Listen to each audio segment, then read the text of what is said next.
বন্ধুগণ, ভারতবর্ষে যখন শাসন চালিয়েছিল, মুঘলরা যে সমস্ত ভারতবর্ষের স্মৃতিগুলো করে রেখে গেছে, দিল্লির লালকেল্লা, আগ্রার তাজমহল, হাজারদুয়ারি, সমস্ত আরও যে সকল সব নির্মাণ করে গেছে, তার থেকে একটা বড় ধরনের আয় হয়। সেই আয়টা কে লাই?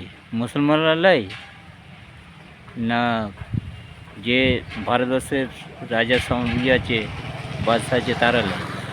তাহলে মুসলমানদের প্রতি এত ঘৃণা কেন? মুসলমানদের ইনকামে ভারতবর্ষে অ্যাকচুয়ালি চলতে যায়। এই যে অনুদানের টাকাগুলো, হাজারদুয়ারিতে প্রায় মাসে 2 কোটি টাকা উঠে, তাজমহলে প্রায় 2.5-3 কোটি টাকা উঠে, লাল কেল্লার থেকে মিনিমাম 2.5-3 কোটি টাকা উঠে। তাহলে বছরে কত কোটি টাকা উঠতেছে? সেই টাকাগুলো যাচ্ছে কোথায়? মুসলমানরা খারাপ, মুসলমানদের স্মৃতিগুলো ভালো, টাকাগুলো ভালো। তোমরা কোথা ছিল হে বন্ধু এতদিন? মুসলমানদের জন্য আজ ভারতবর্ষের নাম আছে। যত স্মৃতি আশ্চর্য জিনিসগুলো মুসলমানরাই তৈরি করে গেছে।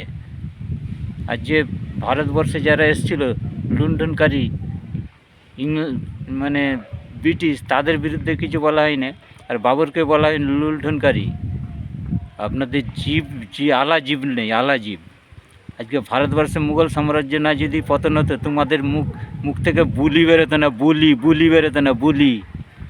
খুব বড় বড় কথা বলতেছ, খুব বড় বড় মুখ দিয়ে কথা বলতেছ তোমরা।